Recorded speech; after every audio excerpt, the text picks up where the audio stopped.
we're in the kitchen of Gage and Tollner with Caroline Schiff.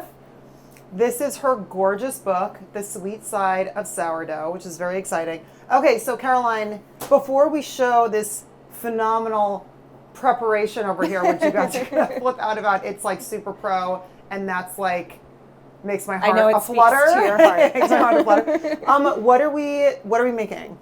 Okay, so we are going to make the malted dark and milk chocolate torte, which is in my book, but it is also on the menu here at Gage and Tollner, where I'm the pastry chef. Quick thing, are we also going to make a gluten-free version of it? Yes.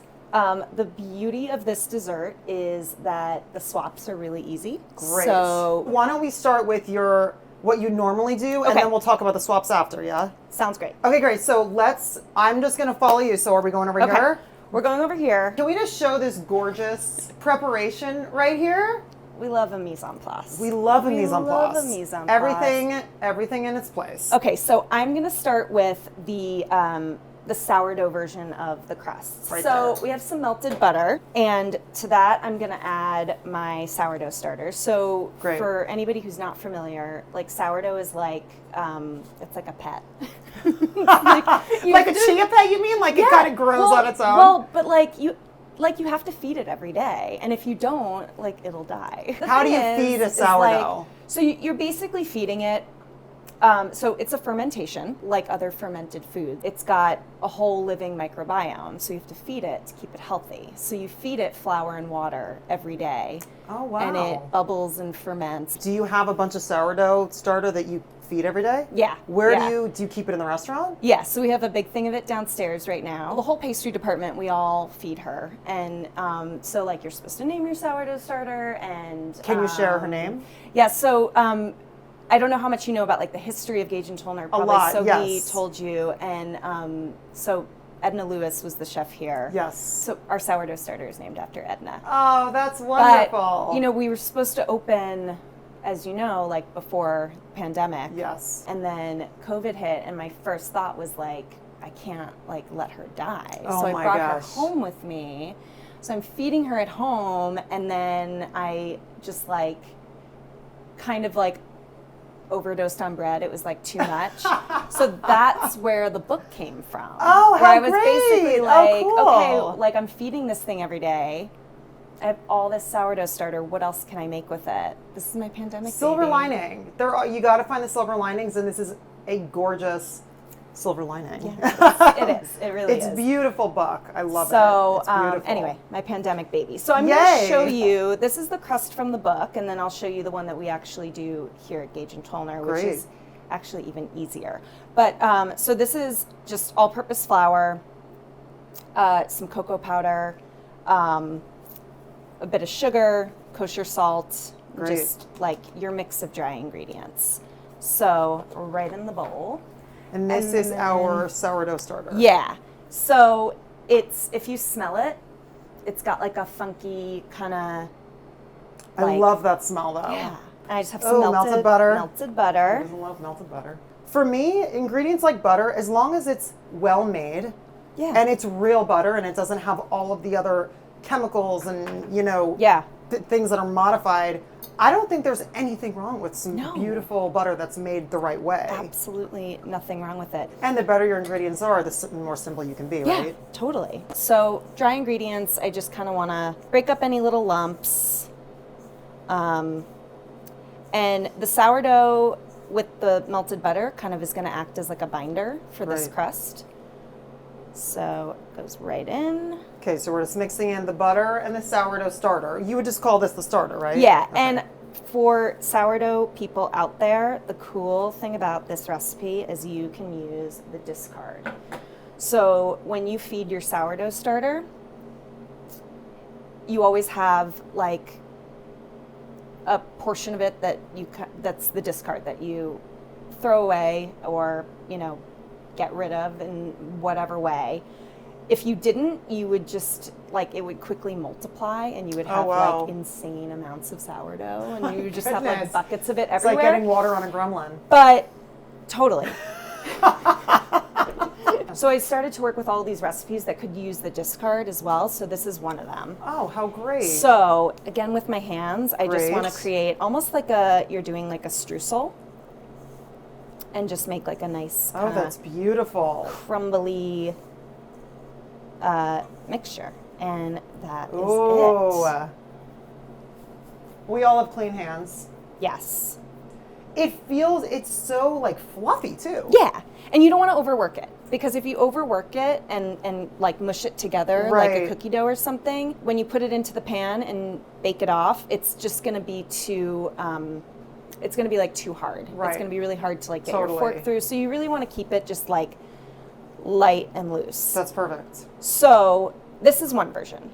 Now I'm going to show you the gluten-free version that Oh. I actually use here at the restaurant, because it actually just made so much more sense from like a production standpoint. Okay, so I'm going to show you this awesome, and I use this for like so many things. Great. This, it's a rice flour based chocolate cookie kind of crunch. So I use it here like on the Baked Alaska. Oh, very cool. It happens to be the crust for this dessert that we're making, but it's also just like one of those things that like you kind of want to just like have it around, because it's really good like sprinkled on like ice cream and things like that. I love a And it's prep just, ahead. like- So you can make it. Can you like We make, bake like- it and just keep it Yes. in the pantry? So like once a week I make like a giant batch of it, like 8 quarts, and we just use it throughout the week. Oh my gosh, I can't wait to see this. And you could use this crust on like anything else, like a so I can cheesecake. make this crust, and because my house by proxy is gluten free. I mean, my kids Yeah. eat wheat, but so I could literally sprinkle this on any of their desserts, or we can Yeah. just have this. It's really, really simple. So rice flour. So this is just white rice flour. Yep. Okay. Why do you like white rice flour? Honestly, it has a really like neutral flavor, and it's something we use a ton of at Gage Tollner for various things. It's Great. an ingredient in Sohi's kimchi, and it's just like a really just like nice neutral flour. You could totally use brown rice flour, just swap it. Okay. So we're gonna add cocoa powder, some kosher salt. People don't use enough salt in desserts. This is like a thing.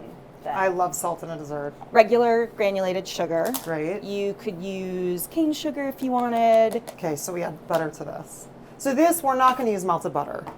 No, this one's a little different, and you'll see why. I love the just mixing with the hands. Always, yeah. Because that's what I do at home, but I mean, it's nice to see that a professional Yeah. also. No, your Just- hands are your best tool. So I'm gonna add, this is cold butter, And this is unsalted butter. unsalted. Okay. And I use unsalted butter because then I can control the salt in the whole recipe. Totally. So just like you're making a pie crust. Oh, so you're literally just doing that. Yeah. So there's those little tools with like the Yeah, you could use that. rakes, so you're doing Totally. this just with your I hands. just do it by hand. Oh my yeah. gosh, that's great. And just kind of pinch it together. So can I try doing this? Yeah. I'm literally like, am I grinding it with my fingers? Yeah, you're going for like, you want it to be kind of like a coarse sort of mealy texture. The butter should be kind of like pea-sized bits, like lentil to pea-sized kind of. So should I not like literally smear it in my hands? Is that not the right way to do it? Yeah, you don't want to give it too much like, because your hands are hot, so you don't want to melt it. Oh yeah, good point. Okay. So you just kind of are like, I sort of do this like motion. make it snow. So there's these chunks of butter here, and there's still a lot of like powder around it, and that's what we want. Yeah, Great. because you don't want it to be fully worked in, and then when it bakes, it loses like all its texture. Then I'm gonna add 1 egg. So we add an egg because this is gluten-free, so I don't have the gluten, the protein there Yes. to bind it. So an egg is just gonna do the trick, Perfect. and we're just So gonna just mix one it egg. through, and then Great. spread it on a sheet tray. You want to chill it, like anything that's like super butter rich like this, like pie crust, anything like that. Stick it in the fridge for like 30 minutes. Okay. Then it's going to go in the oven 325 for about 20 minutes. This gets baked off cools down, put it in the food processor, and this is what you get. Oh, I see. Yeah. Oh my goodness. So it's So- literally a cookie crumble. It's a cookie crumble. Oh and my it's gosh. so good on everything. So wait, do you put that as the bottom layer? Yeah. Oh my gosh. Back to our friend melted butter. Okay, so now what are we starting right now? So I'm gonna show you how to press this into the crust. Oh, I see. And again, you could use this for like any filling, and like cheesecake, pumpkin pie, That's great. sweet potato pie, like whatever your go-to pie is. So now we're just melting some unsalted butter. Being that I'm a home chef, I love a pro tip or technique in any way, and this is an awesome one that Caroline is going to share with us. Okay, and I should mention that like I didn't come up with this, but every time I show it to somebody, they're like, "Oh my God, you just changed my life." That's awesome. So, you have a recipe that calls for a round of parchment paper. Take your sheet of paper, fold it in half, fold it again, and you want to keep this as your center point. Yes. So if you unfold it, that's your center point. Perfect. Okay? So then we're just going to fold this into basically a triangle. So we're doing geometry. Yeah, geometry. Yep. So that's like 2 more folds. Perfect. Kind of looks like a paper airplane. And then get your radius. Middle school math here. Fancy. Very proud of myself. You should be. Um, Because so- I don't even. Like, right, oh, right. Yes, I know what that is. So you've got your radius. Perfect. And then just make a little mark with your scissors. This is the coolest trick because for me, when I do it, I do like a sloppy half moon and like carve it out. And this is so pro. I So you love just it. kind of go right across. You can sort of round it a little bit, but it doesn't have to be perfect. And then Oh my gosh, and look at this. It's so perfect. It fits right it in. just sits right in That there. is incredible. I love that. Basically, what you're going to do is from now on, you're just always going to have like a batch of these crumbs like in your house. Yes. And then like when you want to make this or anything else, you're just going to take, this is about 2 cups. It's 250 grams. I weigh everything. Well, in baking, you kind of have to. Kind of right? have to, but the book, everything is in. I did both, like weights and, Right. and cup measures. So this is like 2 cups, and then this is about. How much Is that like a is stick this? or This 2 is like- sticks? No, it's about like half a stick of Oh, butter. wow. That's not that much. Yeah, Some people might think it's a lot. That's not. it's really. It's not that much. It's not. So just like you're doing like those recipes that use like graham cracker crust, where it's like Yes. store-bought graham crackers and melted butter. That's like exact same thing. So just mixing it up, getting Oh, it it's nice so good. and wet. It smells It so smells good. incredible. It's like chocolatey heaven. My daughter would be going bananas right now. She loves chocolate. Normally, I would be like, okay, I think I have to put butter and flour on the pan. You don't do that. You could do a little cooking spray if you want. I generally don't have any issues with this recipe. There's just so much butter in this too. Perfect. That it's like That's it's great. gonna You do don't the have to job. worry about lining the pan Yeah. with that.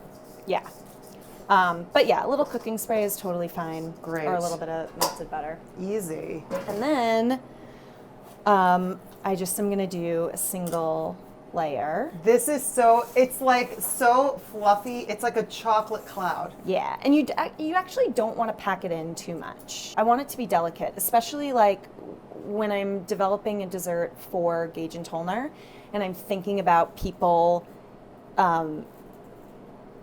sitting at the table eating. Like you don't want anybody to Yes. like. You want desserts to be easy to eat. Yes. Like you don't want somebody to be like, struggling to get the fork through the crust. But that, Caroline, You that's such a know? good point because, my mom was my greatest teacher in the kitchen. And she would always remind me of stuff like that. And people at home, I think, forget that. You want to think about what the experience is going to Yeah, be when you're totally. eating this. Yeah. So that's a perfect reminder of you don't want it to be like this hard thing that you have to like crack through with your fork. Yeah. And that's just a great reminder for home chefs at home to be like, we should also think about our friends, our family, our loved ones. their experience of eating it, and that Yeah. changes our viewpoint too. Yeah. That's so cool. Totally.